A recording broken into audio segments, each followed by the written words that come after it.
Shalom, selamat pagi sahabat Rehat. Jumpa kembali dalam program Renungan Harian Toraya, edisi Sabtu 13 November 2021. Sebelum memulai aktivitas kita hari ini, mari kita bersama-sama merenungkan firman Tuhan dari kitab 1 Samuel pasal yang ketiga, ayat 1 sampai dengan ayatnya yang ke-21. Menyambut firman Tuhan, kita satu dalam doa. Kita berdoa. Di pagi yang indah ini Tuhan, kami kembali menghadap hadirat-Mu, mengucap syukur atas penyertaan Tuhan dalam kehidupan kami. Tuhan, kami akan membaca dan merenungkan firman-Mu. Kiranya firman Tuhan menjadi tuntunan kami dalam melaksanakan aktivitas dan tanggung jawab yang Engkau berikan kepada kami. Kiranya Roh Kudus menuntun kami untuk memahami dan mengerti firman-Mu. Dalam nama Tuhan Yesus, kami berdoa. Amin. Firman Tuhan 1 Samuel pasal yang ketiga ayat 1 sampai dengan ayatnya yang ke-21. Dalam perikop Samuel terpanggil. Samuel yang muda itu menjadi pelayan Tuhan di bawah pengawasan Eli.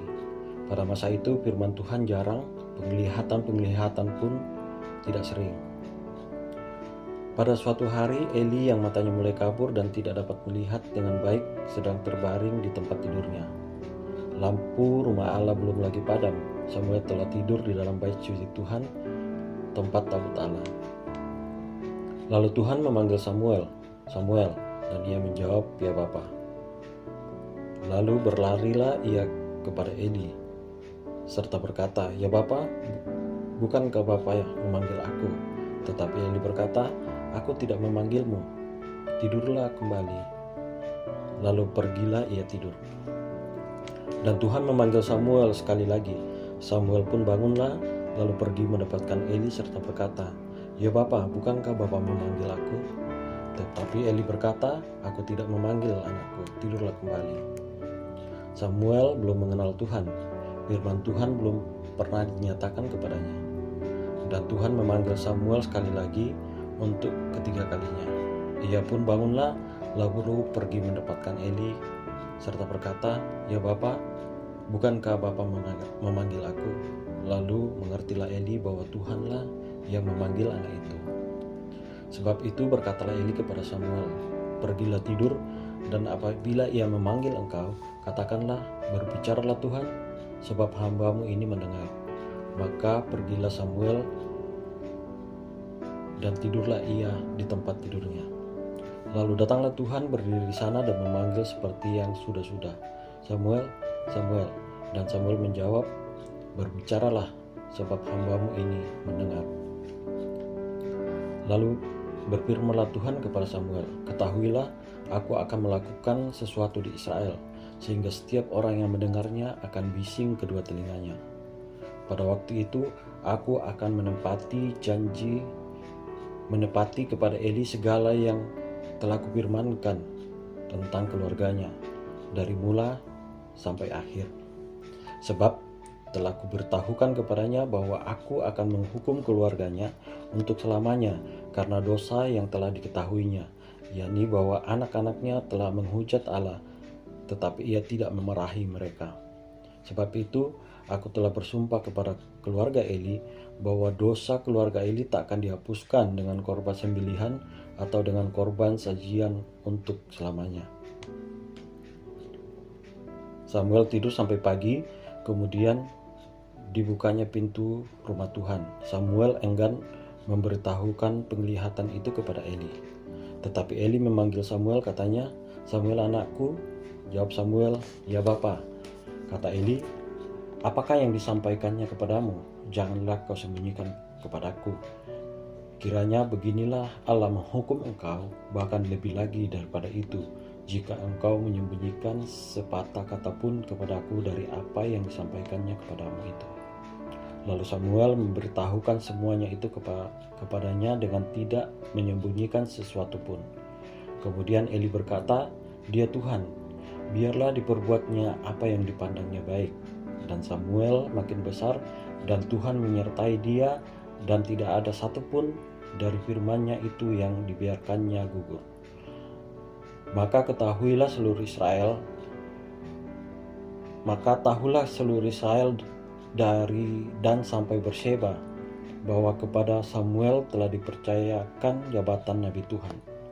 Dan Tuhan selanjutnya menampakkan diri di Shilo, sebab ia menyatakan diri di Shilo kepada Samuel dengan perantaraan firman-Nya. Demikianlah firman Tuhan. Haleluya. Amin. Sahabat Rehat yang kekasih dalam Yesus Kristus, pembacaan firman Tuhan di pagi hari ini disimpulkan dalam sebuah renungan dengan judul Untuk Kebaikan. Belatna ladi pemelona. Melepas atau merelakan sesuatu yang sangat berarti adalah suatu hal yang sulit untuk dilakukan. Butuh yang namanya kesadaran diri untuk melihat apa arti dari setiap peristiwa yang kita hadapi. Kadang kita harus melepaskan demi yang terbaik, walaupun kadang juga kita harus menerima kenyataan untuk yang terbaik. Keadaan tersebut dialami oleh Imam Eli. Imam Eli harus menerima kenyataan mengenai hukuman Allah yang akan menimpa keluarganya.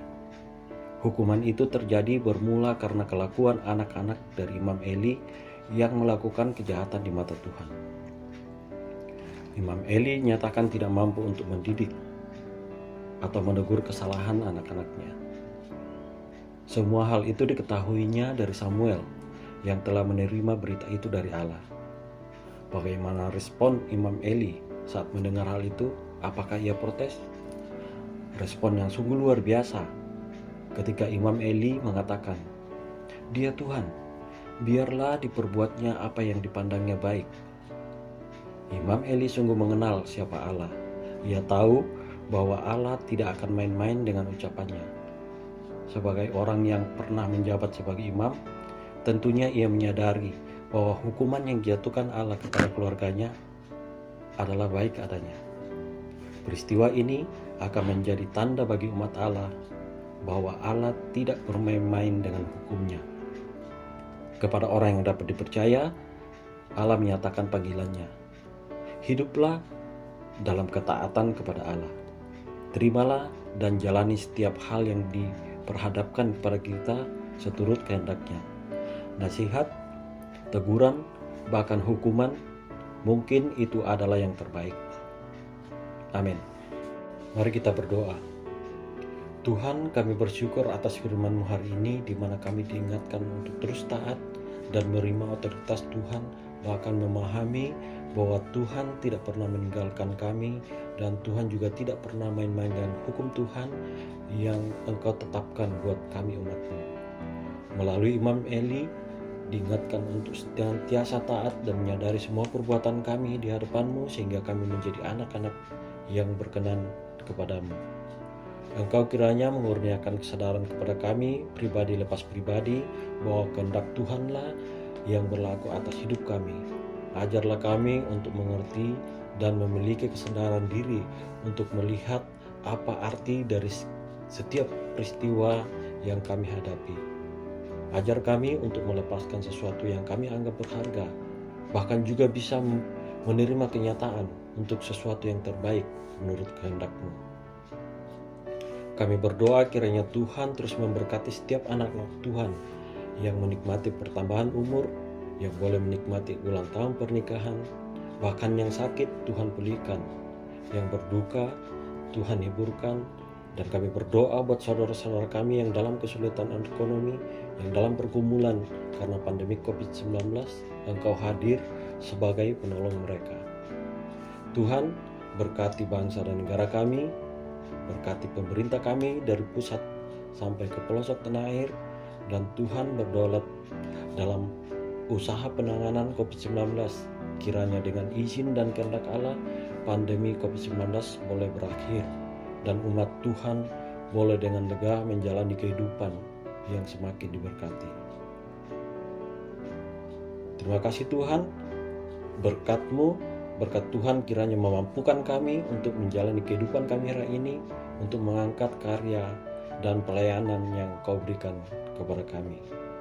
Inilah doa kami berdoa hanya dalam nama Yesus, Tuhan dan Juru Selamat kami. Amin. Sahabat Rehat yang dikasihi Tuhan, demikian firman Tuhan untuk hari ini. Selamat menjalani aktivitas. Tuhan Yesus memberkati.